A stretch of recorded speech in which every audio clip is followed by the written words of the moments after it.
This is our home circle event. We do this every 2 weeks. We've been really consistent with it for a while now.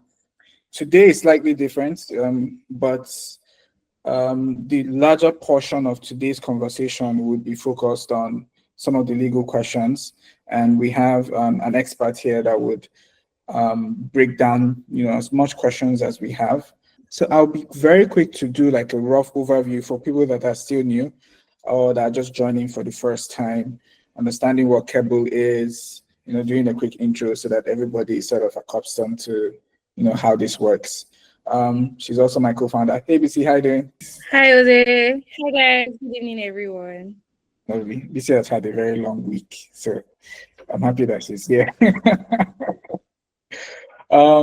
So we'll do a quick overview of what Keble is, then move everything to DBC. So DBC would have the conversation with Barrister Chinedu, and we'll just try and sink our teeth into as much information as we can.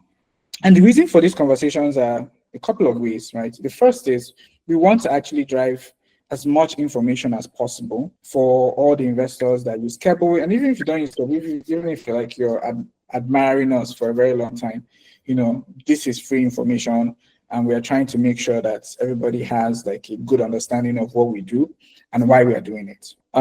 We've been around for close to 6 years, so this is literally like our bread and butter when it comes to property investing. So I'm really excited for what everyone is going to learn, and I'm very excited that everybody's here on time. I'm sure people will come in later on. So let me quickly go into the mode of today. Can you guys see this? Just checking. Yes.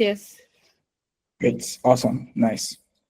So like again, Keble's full focus is literally how do we power property ownership at scale, right? And we do have multiple offerings at different layers to sort of propagate that vision of ours. We want everyone to own a slice of the world. I think that's truly like one of the things that is exciting for us. You can't be everywhere all the time. I know that people have like a piece of, if people that invest in stocks, there's like something called S&P 500, where you can put your money in an ETF and you own the top 500 companies in the world, right? I think it's also quite exciting to own some of the, priceless properties across the globe, right? Obviously, we're starting with, Nigeria, but we've done a lot of things in the UK. We should be launching a couple of things in Dubai as well. And the goal is to figure out a way in which people can, one, diversify across the globe, and also build like a core global portfolio when it comes to real estate. And real estate is something that is quite stable. You can trust that it does well, regardless of whatever happens. It's not going to give you 100% in one day, but it's going to consistently build your wealth in a way that matters. Obviously, we have partners like AXA Mansard and Mixta. Funny story is that Mixta is one of the largest developers in Africa. I think right now they're in over 67 countries. Their group company, so ARM is their major company, invested in us back in 2022 and 2023, so invested twice. So they're a major stakeholder in what we're doing. And it's just full circle moments where we're interacting with one of their subsidiaries to open up more of their opportunities. And one of the things that we're hopefully, in the next couple of months is to partner not just with Mr. Nigeria, but to open up with, some of their, I think 6 other countries. How do we have the opportunity spread across those countries as well? So that's something that we're really excited about. So stay tuned on that. So what is Keble? Like I mentioned earlier, Keble is really focused on creating a gateway for individuals to, essentially own property without breaking the bank, without breaking your neck, without doing a lot of the hustle to do that. And one of the things that we do on our own end is a lot of groundwork. So verifying the developer, making sure that the documentations are right, partnering with developers that have proven track record, and also looking for areas that have good potential for growth, right? So it's one thing to just, put your money somewhere. It's another thing for it to actually do the work, right? So we really focus on areas that are growing, that we can see that sometimes it might not be obvious at that point in time, right? But we do, spend a lot of time looking at deals and spend a lot of time looking at, locations that matter and like things that move the market that our customers obviously take advantage of. Right now, we've done over 70 deals in 3 countries. Obviously, we're expanding to Dubai this month. I know I've mentioned it a lot of times, so I'm very excited about that. We've done property portfolio is over $50 million at the moment. Partnerships, we think we've done way more than 50 developers at this point in time, but we're building that stack as we go along. And our user base right now is getting to over 30 users at this point in time. And these are global users from anywhere. If you think we have customers in Korea, in Spain, in Germany, name it, right? So if you're the aspirant investor, you're in good company, right? We do have conversations one-on-one with them, and sometimes we do have conversations as a group. So I know that at some point earlier last year, we had a group conversation with guys in the UK, with medical doctors, with nurses in the UK as well. So I think it's something that we try to do on our own end to make sure that it's a much more immersive journey as you build your portfolio. Yes. So Keble's offering in various forms, like we have land. They're not making those anymore. So there is land and it's always going to be there. And obviously we have homes. We've sort of launched a couple of them. And so far we've done Nove in Ibadan. We've done Ibudurura. This one is in Lagos. Pangrove is in Ibadan. Elysian also is in Ibadan as well. So we've done a lot of resort locations. We had an earlier thesis around resorts, and it's still strong, and we're still going strong in creating more opportunities for hospitality opportunities for our customers and investors on the platform. A couple of things are still selling, which is the Buckingham, right? This is one of my favorite projects. It's located in Alagomeji. I keep saying that it's the VI of the mainland. And I think I was taking a walk the other day around Alagomeji, and I was seeing different companies and different, you could literally pinpoint how many eateries are here and how many companies are setting up here. So it's a perfect location. If you're thinking of something that could 10x your income or your investment in the next 5 years, I think you should own something in Alagomeji. Like, it's priceless. It's a priceless real estate at this point in time.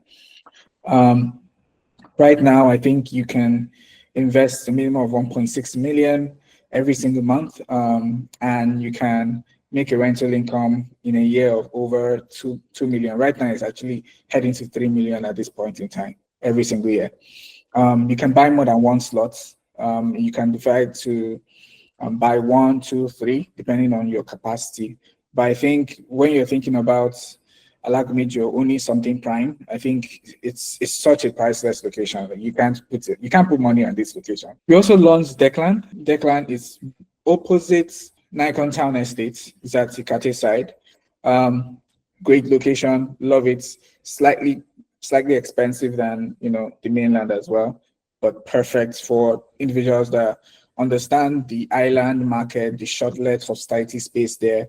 A 2-bedroom apartment there is going for minimum 150K, right? On the mainland here that's around 100K to 120K.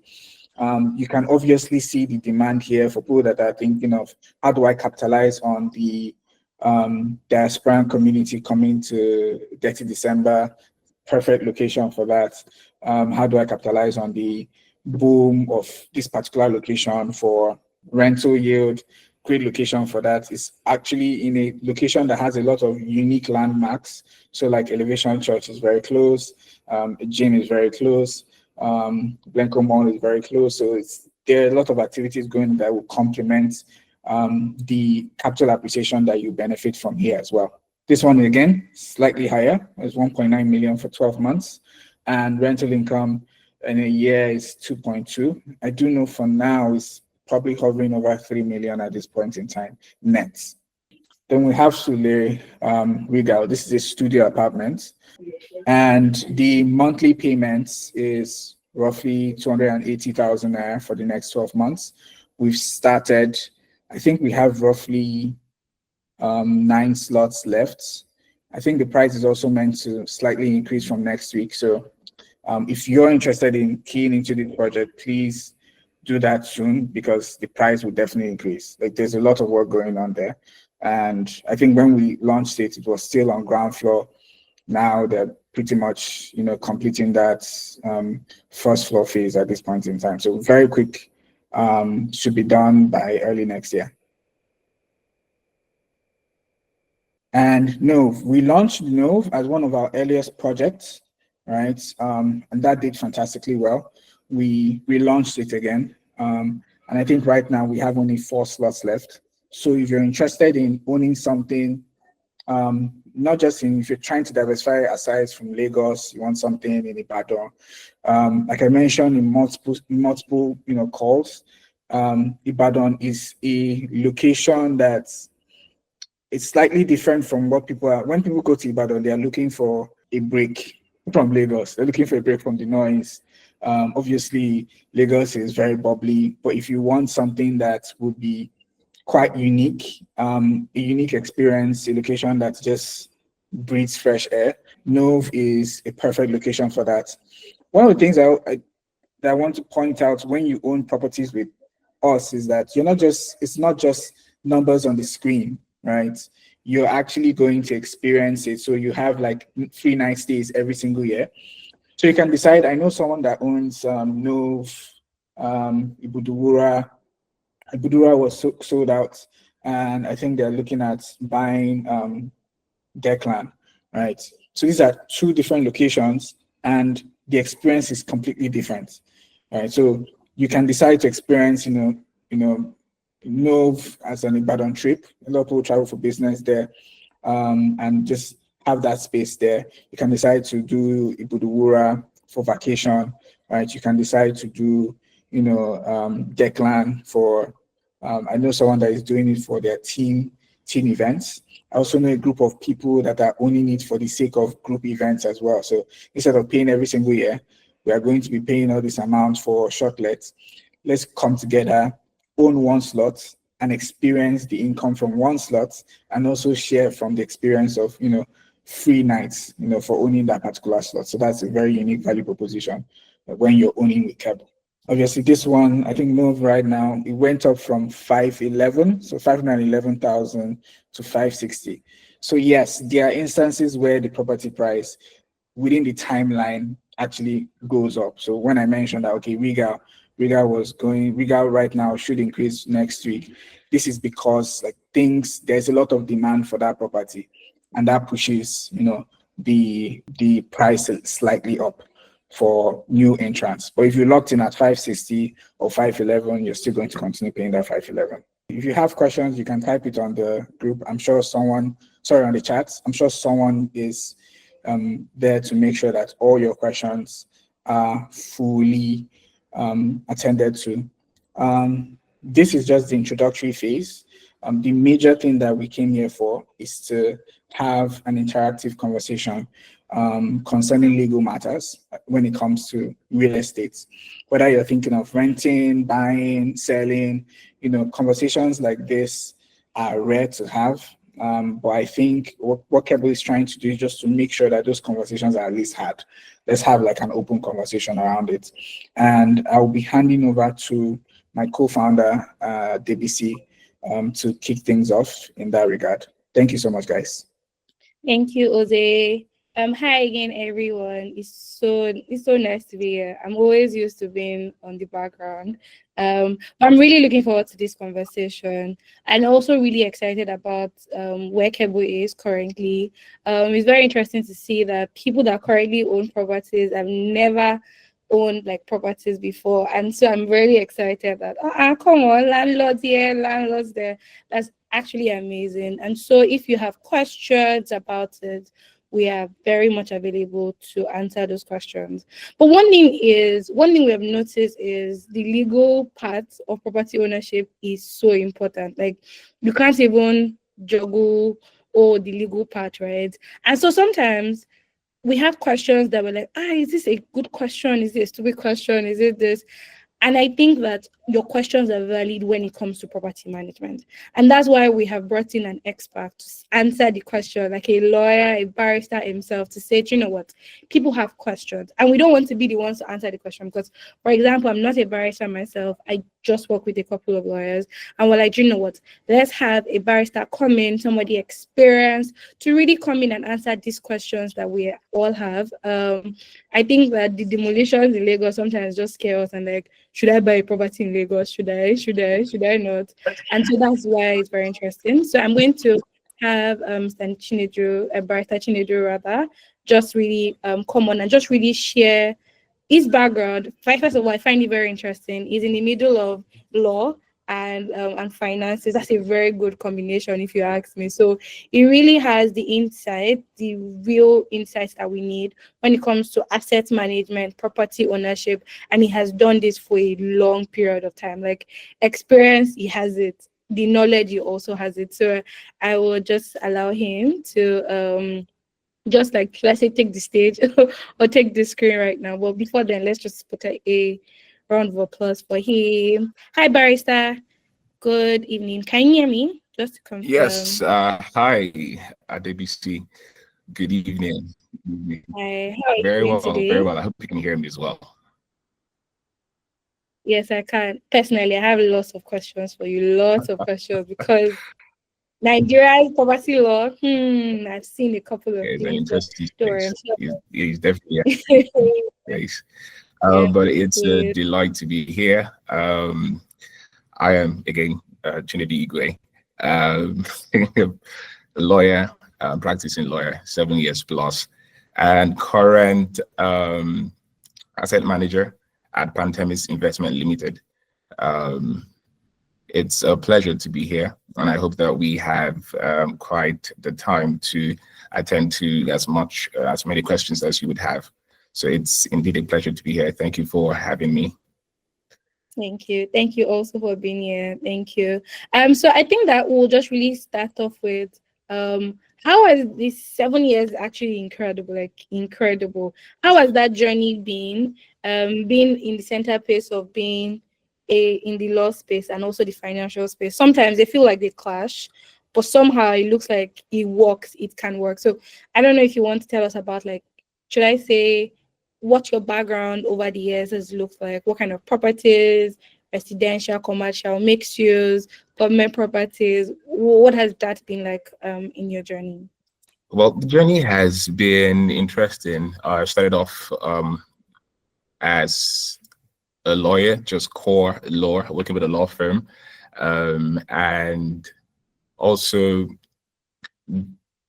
working a bit as a financial intern. I've been doing that at my own pace personally, trying to also play in that space as well. You know, you can never grow tired of learning, but I have had the privilege. Started off my own personal firm with a friend 4 years ago, Doxado Legal Practitioners, and we have several properties in our portfolio that I'll say a decent amount of properties that we manage. Let me not say several, we're still growing.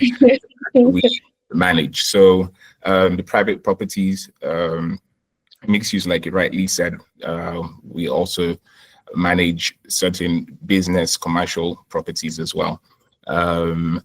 I started off this whole asset management practice 2 years ago when I joined Pantemis Investment Limited, and gradually, because of my legal background, it was easy for me to be able to combine and leverage my legal knowledge with some of the financial matters that we had to handle in the company. And so it was easy for me to transition into asset management. And currently, we manage several portfolios for the company. And I also work together with the legal team here in Pantemis Investment Limited. So it's been an exciting journey, one that I continue to grow and learn as time goes on. So yeah, I'd say that your fears or people's fears generally are valid. They're genuine and they're valid. Trust me, they're really valid. Not just the recent demolition, see what happened to Landmark as well. So people definitely have genuine fears. But I would always say that once you are on the right side of the law, you should have really little to know, even though we know that this is Nigeria and we know that there are some arbitrary actions that government and state parastatals, carry out, but they can always be mitigated. All right. I'll just, leave it at that and just say you can ask whatever questions you have and I'll be happy to help. Yes, we even have some questions, a question rather, on the chat already. So please, if you have questions, please drop it. I really like what you mentioned about the fact that this is Nigeria. So yes, Nigeria has a bit of thing here and there.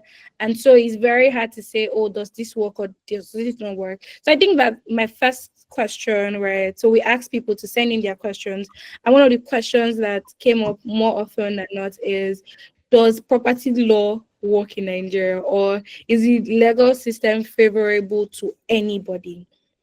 So I think that's like something very interesting. Thank you. I would say that Keble is you are testament to the fact your organization and other organizations playing in the property law or real estate space are testament to the fact that property law works in Nigeria.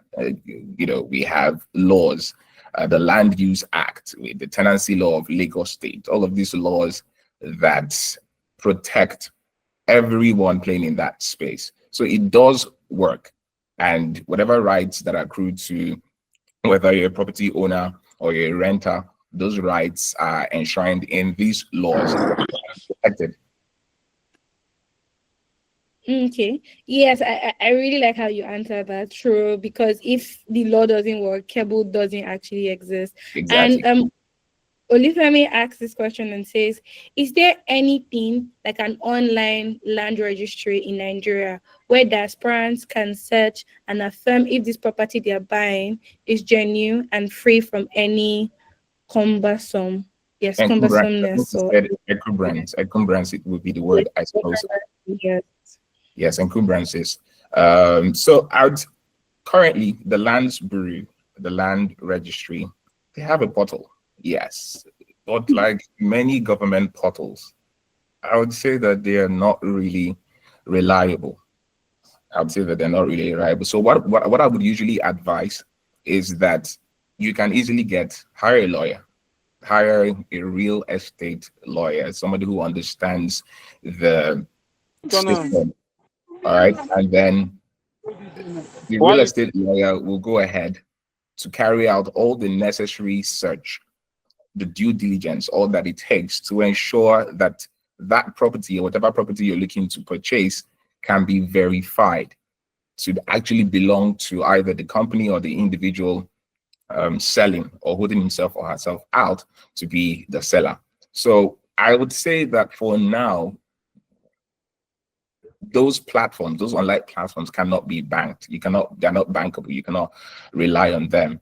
However, just hiring a lawyer, somebody credible, or an organization like Keble that works with lawyers to carry out due diligence and the necessary search at the land registry to verify the authenticity of whatever particular land you're looking to purchase or whatever real estate property you're looking to buy.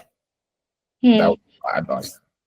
Okay, yeah, but that's actually very spot on. So a follow-up question would be, if I find a lawyer, how do I know that this lawyer is a land lawyer or this lawyer is the right lawyer and is able to ask the right questions, verify or check? Are there any questions I should tell my lawyer, or are there any questions I should ask to be sure that my lawyer is capable of doing the required search for me, especially as a diasporan?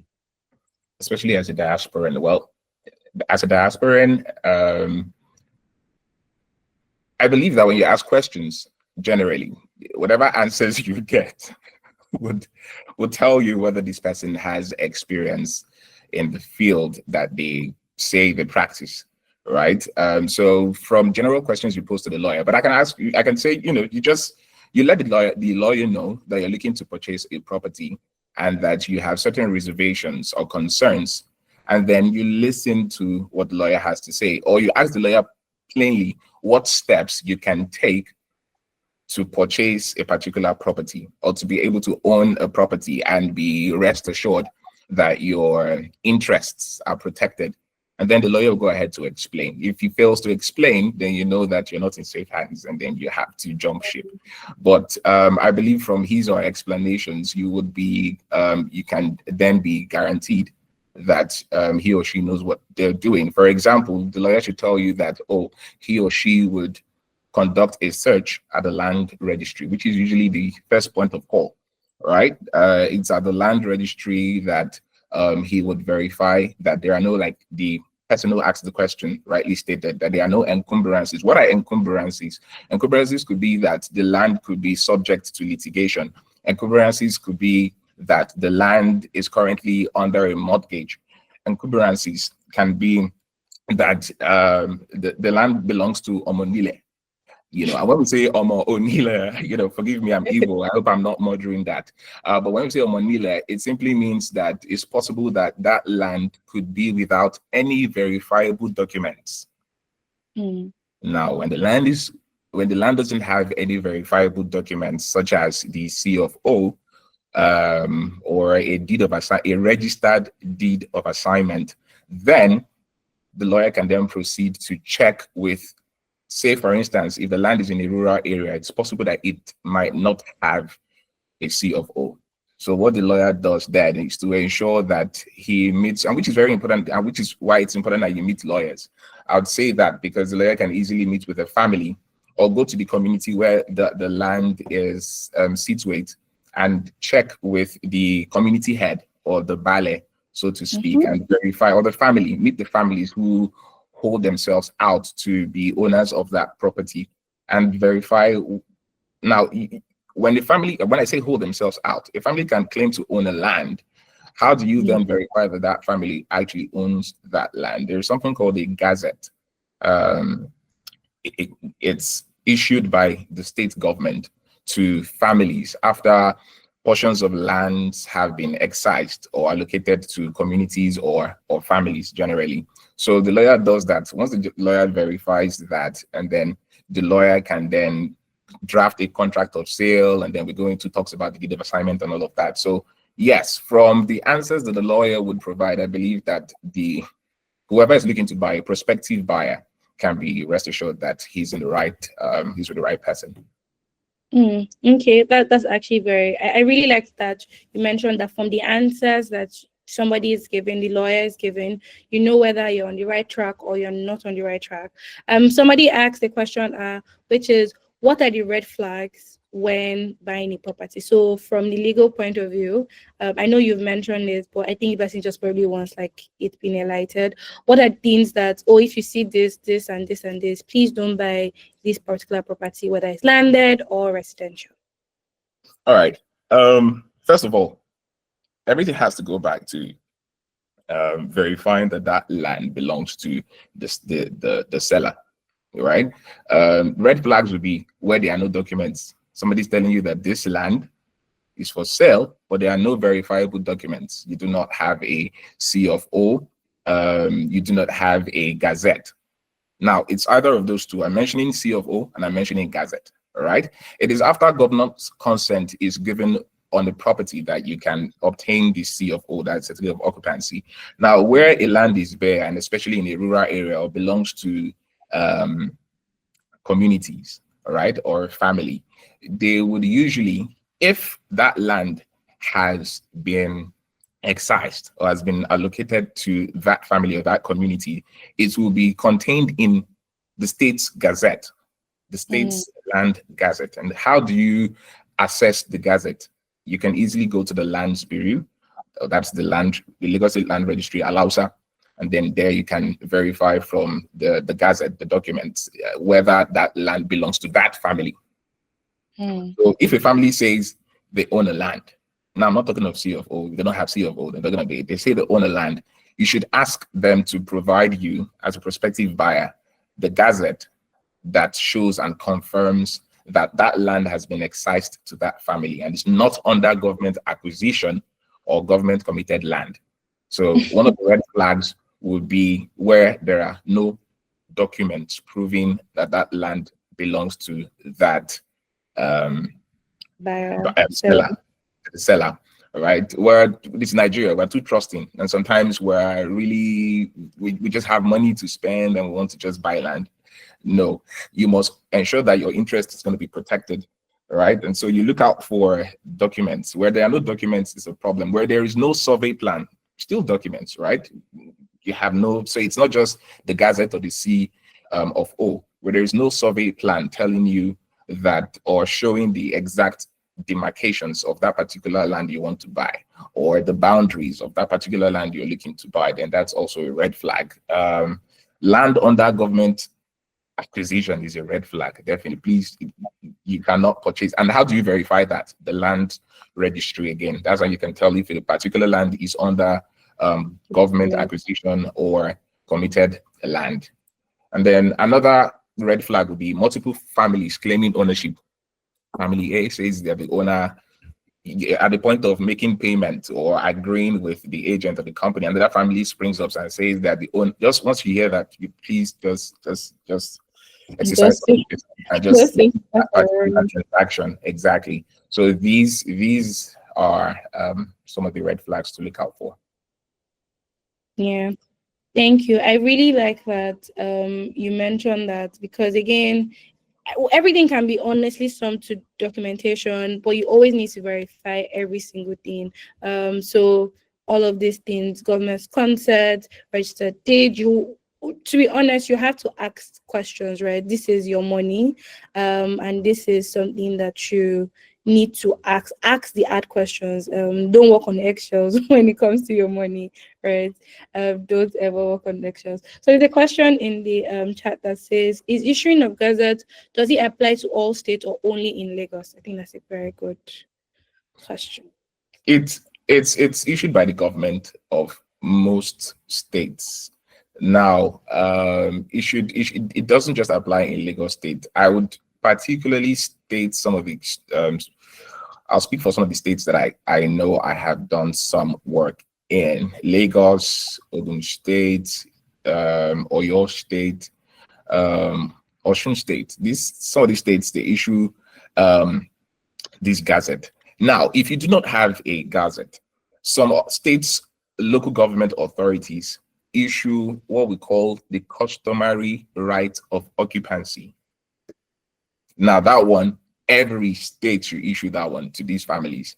All right, the customary right of that's provided for under Section 6 of the Land Use Act, right? Where a family does not have a C of O or any title document to prove that they are owners of a particular land, right? The family approaches the local government to say, oh, this land has been, we've inherited this land from our forefathers, right? This land devolved to us. We own this land. So these families can prove ownership by virtue of oral testimony, right? And then neighboring families can also attest to the fact that the land actually belongs to those families. Now, when they do so, the Bale as well, or the community head, can also attest to the fact that the land belongs to those families, but that does not really concern the buyer, right? What concerns the buyer is you must be looking out for something that shows that that land belongs to that family. Now, for some other states, like I said, for states who may not issue gazettes, the family should have a customary right of occupancy. The customary right of occupancy is issued by the local government and is given to each family to show that they own that property. So if I approach a family that says that they own a property, I would rather be looking out for a document that shows either a gazette or the document that shows that they have customary right of occupancy over that particular piece of land. And that would guarantee my interest pretty much. Okay, so basically any land you want to buy, any property you want to buy, there has to be some level of documentation. So when there is no documentation, please, it's a red flag. Yes. It says this particular question, what are the remedies one should take if a family member with families wants to sell without the consent of other family members? I think everybody has to be in agreement with this, but let me allow you. So you said you think everyone was? So if one person, so the person is basically asking, is there a Yeah. remedy to be, for example, there are 5 people in the family, one person wants to sell, or 2 people want to sell, and the rest members of family members don't want to sell, any remedy or anything to be done regarding Okay. that? I'll say that, first of all, for community lands, you must ensure that you are transacting with the community heads, or should I say the family head. So say it belongs to a family.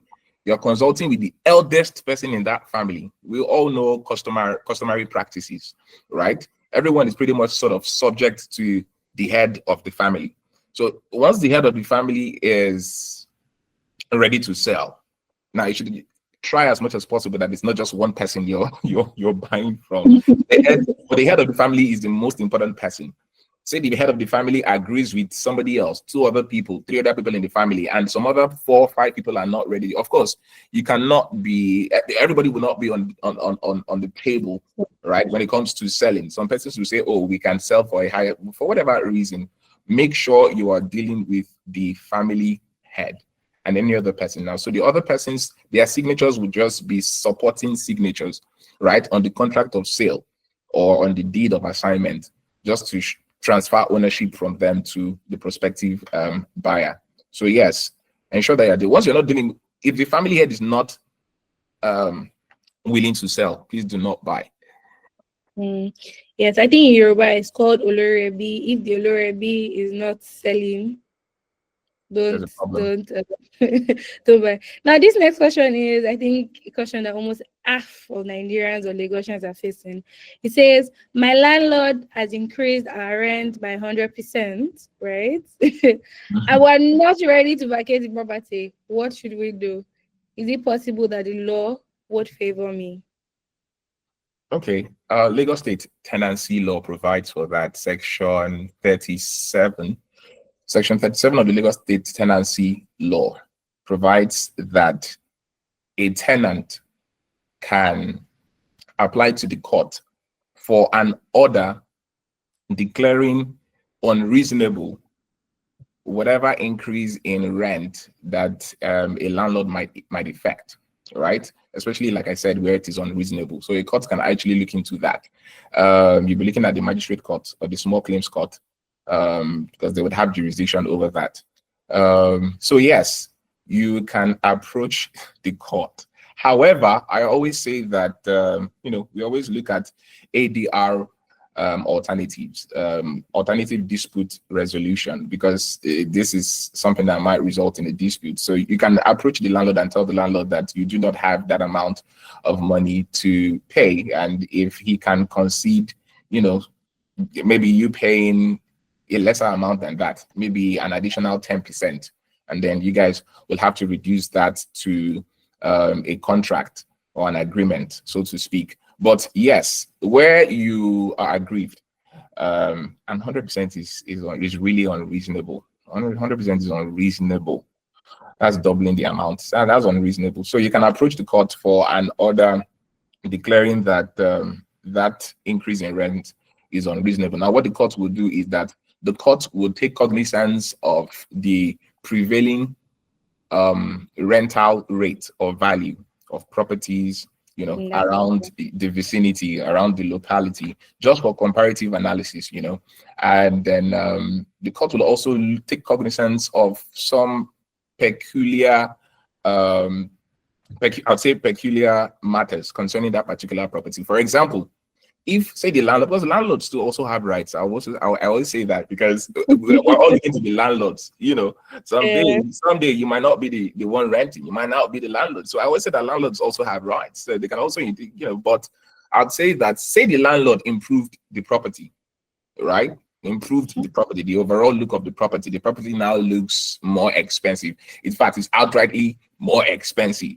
And you're saying, oh, you're not enjoying maybe the new facilities, whatever it might be. And then the landlord decides that he wants to increase to 100%. Now, it might, in that case, be reasonable. So the court will look at all of these issues and then decide. But yes, where the landlord has not made any sort of improvements to the property, yes, there are under Section 37 of the Lagos Tenancy Law, you can approach the court for an order declaring that that increase in rent is unreasonable. That's actually interesting. I think that just hearing this, I think a lot of us need to go to the court fast because our landlord. Talk to your landlord first, please. If they have listening ears, you can speak with them. But yes. I think that is actually very interesting. That you should always have, like, sometimes always outrightly very angry with the landlord. Nigeria also, they are also facing inflation sometimes, so that's why they're always looking for where to push it, right? So I actually really agree. Talk to your landlord, and if not, you can do that. But I also think that I just want to just confirm from you. So if the rent is being 100%, maybe after 5 years, is that reasonable? Would the cost count that as reasonable, or that's still unreasonable? Is there a time duration to when 100% is not reasonable? Okay, I love that question. Now, when drafting the agreement, the tenancy agreement, there is a clause, a rent increment clause. Some lawyers infuse into the agreement, depending on who the landlord has has gotten to serve as his lawyer. Now, after 5 years, with the way Nigeria is moving and looking at inflation rates and all of that, I do not think, again, I would say, looking at the peculiar issues surrounding that property, if the landlord improves it after 5 years, I think it will be reasonable. But again, the court will still look at all of the peculiar issues, matters revolving that particular property. But after 5 years, and then again, inflation rates might actually stabilize. It might still be what it is in 2025, in 2030, right? Now, increasing by 100% then will still be unreasonable. I don't know if you understand. Exactly. So it is dependent on several, both economic, economic state of the country at the time. So yes. Okay. So that's actually very, very, very profound. Thank you so much. This came also as a very frequently asked question: is, apart from C of O, are there any other valid documents that allows me to buy a property? Because I'm hearing C of O is very expensive. Can I still buy a property if it doesn't have C of O? Thank you. Absolutely. You can get a property if it does not have C of O. You can purchase a property if it doesn't have C of O. What you're looking out for is the deed of assignment. There's another document called the deed of assignment, right? The deed of assignment is what transfers ownership, proprietary rights, ownership rights in a property to the buyer. So deed of assignment is very, very, very important. I cannot overemphasize its pertinence, its importance. It is really, really important. You need the deed of assignment. The deed of assignment also shows the history of the property, how it has devolved from preceding owners, from former owners. Mr. A had the property in 1972. He sold it to Mr. Y in 1985, and then Mr. Y sold it to Mr. J in 1989. So you have all of this information in the deed of assignment. So the deed of assignment is another important document to look out for when purchasing a property. And when you have the deed of assignment, a stamped and registered deed of assignment, please. A stamped and registered deed of assignment, because a lot of persons engage in property transaction without perfecting title. Now, the perfection of title is something that is important. People don't perfect title and they think, in quotes, that they own property. Now, what that means is that you have an equitable right over that property, an equitable title. Equitable title means that, in fairness, yes, you own that property, but the government does not recognize you as the owner of that property. The government will only recognize you as owner of the property where you have perfected your title. And perfection of title means that you go to the LIRS, and this is where the lawyer comes in. Unless you have the energy to do all of this and the experience, the all to do all of this, because perfection of title means that stamp duties are paid, and you must pay stamp duties. So the Stamp Duties Act, provides for that. You must pay stamp duties at the LIRS, and after that, you go to the land registry where you apply for governor's consent, and then also have the deed of assignment registered, and then a stamped governor's consent will be on the deed of assignment showing that, and then the new buyer's name will be entered into the land's the land's register, and then the title register will also be updated. Now the new buyer's name would reflect the government system that this is now the new owner. So then you can now say that you have legal ownership or statutory ownership over that particular property. So yes. I really like that you mentioned it. For people that are not legally inclined, or these terms are just like a lot, don't worry. The recording I'm so sorry. It's fine. I can explain whatever you need explained. Okay, but the recording is also going to be available so that we can rewatch it again and again and really get it and really get familiar to this, because just listening to you, it just means that the documentations are not on vibes. They are not on vibes. There's actually like a due process. So the recording would be available to every single person. Yeah, thank you so much. This next question is relating to this question, which is, I'm afraid to buy properties in Lagos because I'm afraid that Lagos State will reclaim my property. Is there anything I need to do to avoid reclaiming, demolition, especially in a place like Lagos? Okay. I think from everything I've said, the only thing you can do is to ensure that you're on the right side of the law. And for me, what that means is that you have all your proper documentations. And I'm glad I just mentioned perfection of title. Perfection of title means that now the government knows, the government is aware that you are the owner of this property, right? So it means that you've registered the deed of assignment, you've registered your CFO, if you have that as well, with the state government. They now acknowledge you as the owner of that property. Now you have legal rights over that property. Whether or not the government reclaims, because I say this, there are, I will not call it legal, but there are times that government actually would reclaim properties, even though the property owners have legal rights over that property. For example, government has, say, development projects they want to carry out, like what happened to Landmark, right? They want to build a coastal road, or they want to increase electricity infrastructure, or build bridges, or parks, whatever it is, to improve tourism whatsoever. If the government in that instance takes or demolishes or reclaims property, landed property, whether there is a building on it, a legal owner will be entitled to fair compensation, and emphasis on the word legal, a legal owner, which is why you must perfect your title. I repeat, which is why title must be perfected. The government must recognize you as legal owner. The reason why many people they repine and they wail is because although they equitably, they legally bought property, right? They made payment, they got receipt for the property.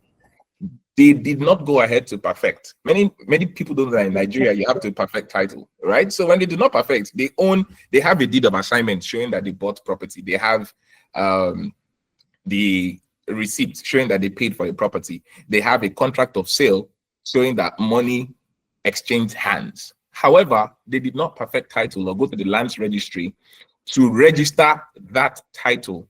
Now, in the instance where government reclaims that particular property, unfortunately, that person might not get any compensation.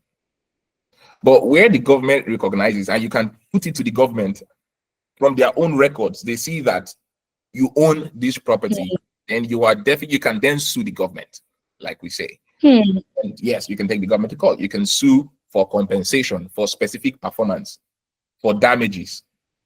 So yeah.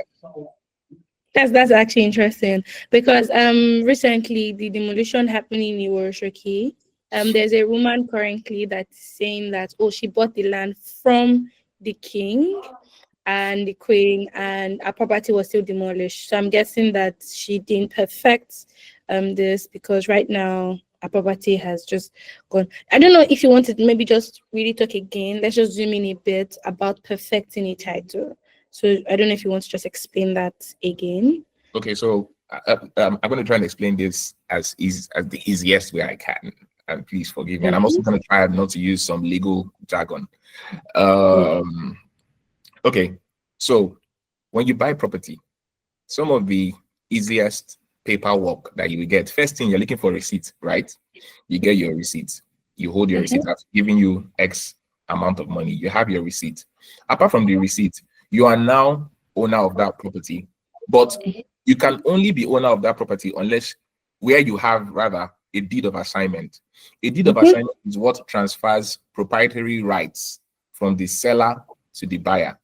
So now you have your deed of assignment, you have your receipt.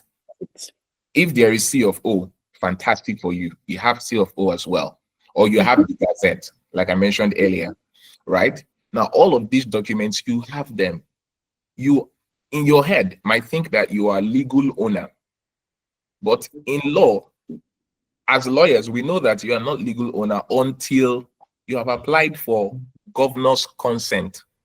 Section 22 of Land Use Act provides that every land in the state is vested in the governor, who holds those land on behalf of the community, on behalf of the people, right? So you need the governor's consent to legalize any land transaction. You need that governor's consent. Now, you have all of these documents I've mentioned earlier: the deed of assignment, the C of O, your receipt, the survey plan, very important as well. You know, you can always verify your survey plan from the Surveyor General's office in Lagos. This, of course, we know what survey plan is, right? Now, with all these documents, you proceed to the land registry after paying stamp duties at the LIRS. You proceed to the land registry, you apply for governor's consent. Governor's consent to legalize that transaction, to say that government now acknowledges. So it's like you're calling the government to be a witness to that transaction, to say, oh, the government now knows that Mr. A transferred property to me, right? So you apply and pay the necessary fee. I think it's about 1.5% thereabout of the purchase price. And then the governor's consent, that consent takes about 2 to 3 months before you get it. So when you have the governor's consent, then you can now proceed to register the deed of assignment. So when you register the deed of assignment, you now get the governor's consent will be stamped on the deed of assignment, and then you can now claim to have legal ownership over that property. So what it simply means is that now government cannot say that, no, we do not know that you own that property. Government now knows that you own that property. So that's perfection of title. Okay. And registry, yes. Yes, I think that's actually absolutely nice. Mr. Barry asked the question. I think you answered the question now, so I want to confirm from him. Was that a good answer to the list of the documents that would make someone a legal owner? I think you just answered that question now, but I just want to confirm from him. Hi, Mr. Barry, is that okay? Is that good? And does anybody have any question? I think we're slowly rounding off. Any question, feel free to raise your hand or mute your mic so that we can take it. Okay, yes, it does. All right, okay. So I think that is something actually, I think you have really answered like most of the questions that we have had like thus far. It has been like an absolutely delightful experience. Then I will just ask 2 other questions I can see. One says, okay, your question has not been answered. All right, let me see. Yes, it says my landlord increased rent yearly from 2021. We moved into the property, but this year is increased to 100%. Every time we negotiate, it keeps increasing yearly. How do we put an end to this, as we cannot accept yearly increase and 100% now? I think you kind of answered it, but let me pass Yeah. it. Okay, I just quickly say that you can approach the court for an injunctive relief. All right, an injunction is stopping. An injunction is like an order. I'm sorry, of court stating that that increase is unreasonable, right? The court can easily just, any lawyer can do this for you, all right? Because they will continue to do it. You know, many landlords feel like they can arbitrarily just increase. Oh, everybody is increasing, so they, no, that's not how it is, because it's a contract, right? Although it's a tenancy arrangement, but it's a contract, right? So that's like a breach of contract. It's an arbitrary act. So you approach the court, and we have small claims court, right? And they can summarily, quickly decide such matters, right? It won't take long. So you can just hire a lawyer and then take the matter to court. There are also multi-door courts, alternative dispute resolution. So you might not even necessarily, it will not be like a regular court sitting, but an umpire who's recognized by the government to just adjudicate over that matter and put an end to that increase in rent, else it will continue. Yes, I think that's actually very good. I think something you also mentioned at the beginning was, when you were answering the question on yearly increase, was the tenancy agreement. So I think going forward, everybody needs to consciously always read the tenancy agreement. I think it's something that we just want to rush into the house and stuff. Yes. I think that. And I'd like to add, Yeah, I'm sorry to state that, because I can see the time is quickly running by. And just to answer that question, because of you mentioned tenancy agreement, please guys, before you rent a property, look through the tenancy agreement. Ensure that there is a clause that speaks to the rental value and how frequently it will be increased. That way, you can, I would say, be able to control what the landlord does. Where both of you, because in that clause, it will be stated that the rent will not be increased for X amount of years. So it will be stated that, okay, for the next 3 years, 4 years, 5 years, rent would not be unreasonably or at all be increased or be changed. You know, so it will be the same amount for. Now, where you have that in your tenancy agreement, it simply means that if the landlord wants to do anything ultra vires or anything away from that, say increase rent arbitrarily, he would now have to approach you and say, okay, let us come to an agreement. You understand what is currently happening. I believe that from 2023, Nigeria just took another, plunge into some serious inflation. And, trust me, if you're a landlord too, you might be looking, except you're a very chill person and you don't like imposing upon others, but many persons do not have that, strength. So they might have the tendency to want to increase, but where it is unreasonable, that can be mitigated from that, having that clause in the rent, in the tenancy agreement. Yes, so I think that's actually good. So everything starts from reading your tenancy agreement. Please read it. It's very, very, very important. Have a lawyer or have a lawyer friend. It's always a plus. You never really go wrong with that. Yeah. Thank you so much for this. I think we'll just take one more question so that we can wrap up. So the question says, so the same process of ownership perfection apply to property but from estate developers? So I know that estate developers always buy like an entire plot. Can I perfect mine when I buy a slot from it? Does that same thing apply?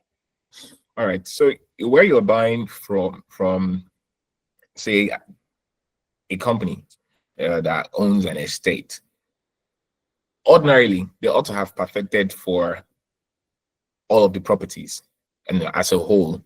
All right, they should have done like a general perfection over that entire piece of land, covering, not demarcating the properties, individually, but for that, maybe 5 hectares or, the entire property space.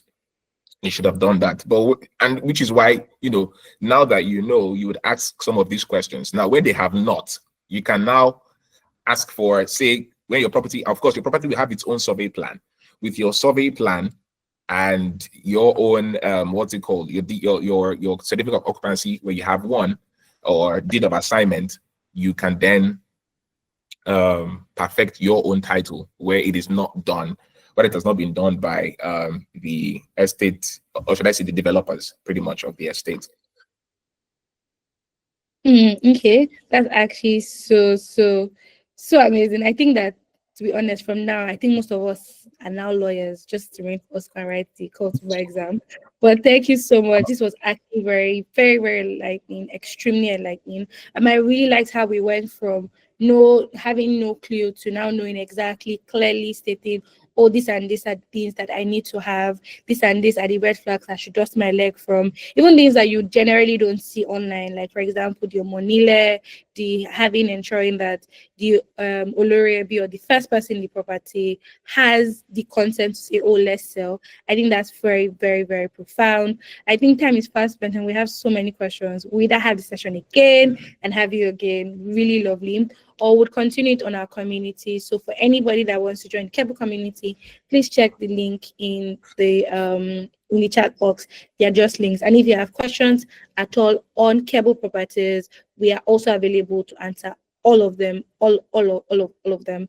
There are no stupid questions, no weird questions. We'll ensure that we ask that. So yeah, thank you so much. I don't know if you have like one final thing everybody should know when it comes to law, so that we'll just use that to wrap up. Okay, I'll say, all right. Like you rightly mentioned, have a lawyer, please. Just somehow have somebody, or have a friend that has a lawyer. Just have a friend that has a friend that has a lawyer. Just let all road lead to a lawyer somewhat. It's important, because even lawyers, we see these difficulties, we face them. Let alone someone who doesn't have, a lawyer, or, doesn't have access to one, and sometimes you get legal services for free where a lawyer who's a friend, so trust me, I know how much free services I render to my siblings and my parents and my friends. I do not complain, but it's important that you have one. I think one question I think I want to speak to, I don't know if it's a question, or probably, some persons pay money to agents, and I see this one happen most of the times, and they are not given any allocation. P1 real estate. I'm sorry for doing that, but don't mind me. Anyways, what I'm trying to say is, so what happens where you pay money to an agent or someone, and you're not given the land? You do not. There's no land. You wait and you wait and you wait, and I'm wondering, why are you waiting? I guess it was when all of this started happening with some of these companies that I felt like, so it's a serious problem. So what can you do when that happens? Like I stated at the beginning, you should have some level of evidence that shows that you bought from this person, right? From this agent or company, right? Evidences like receipt of payment for money exchange, deed of assignment, if you were given any, survey plan, if you were given any, and then of course correspondences, text messages, SMS, emails. You have all of that. So first of all, gather your evidence first. When you have your evidence, you hire a lawyer to write to the company or write to the agent to say, because that's the first thing, to say that you have been asking for this. So the lawyer just what the lawyer does is that it now becomes official, because of course, before you resort to that, rather, it means that it's either the agent stopped responding to your messages, or has stopped taking your calls, or has just absconded or something. So the lawyer writes to this agent or the company to demand that the land be allocated to you as the buyer, and also giving that company or the agent an ultimatum to say that you need that land allocated to you in the next 7 to maybe 14 days, or say 1 month's time, whatever period of grace you want to extend to them.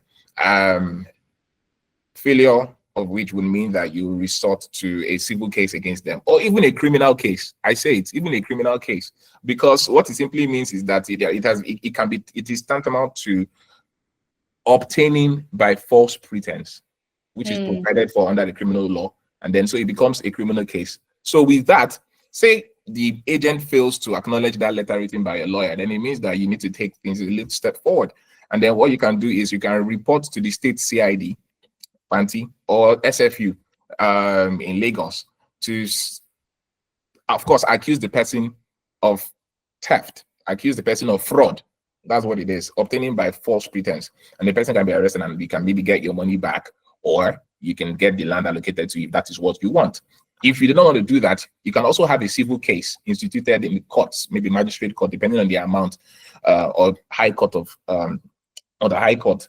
And this is where you will be asking the court for specific performance for the agent to do that thing that he said he would do. Specific performance means that the agent should, or the company should have that land allocated to you.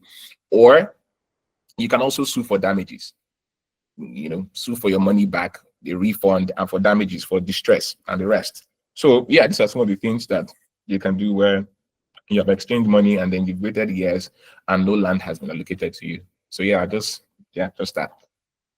I think that's a question almost everybody has, and you just really summed up with, does the property law in Nigeria work? Yes, it does. Yes, it does.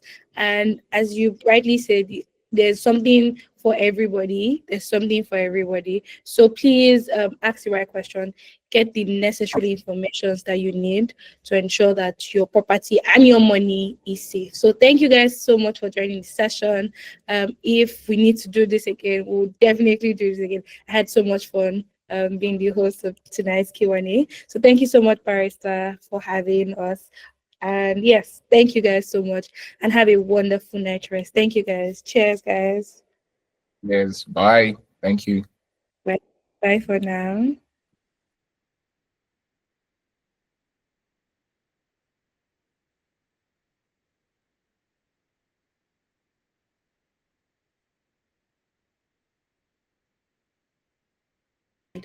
Yes, we can share Barrister's number with you. So just maybe send us a message and it will pick it up from there. So yeah, thank you guys so much and have a wonderful night rest. Cheers, guys.